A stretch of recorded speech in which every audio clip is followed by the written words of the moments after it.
এর জন্য যে ত্রিপুরা শান্তিনিকেতন মেডিকেল কলেজের একটা স্থাপন হতে চলেছে।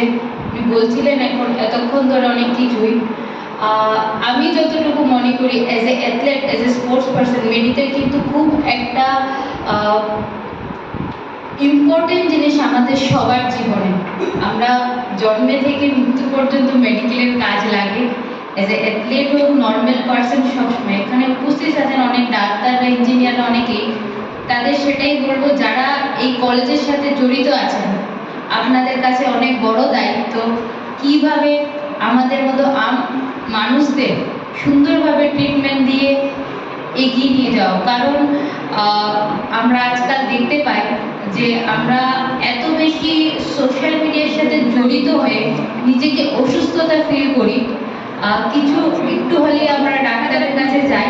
তার জন্য আমি মনে করি একটু এক্সারসাইজও করবেন সাথে সাথে, তাহলে মেন্টালি ফ্রেশ থাকবেন এবং নিজে সুস্থ থাকবেন।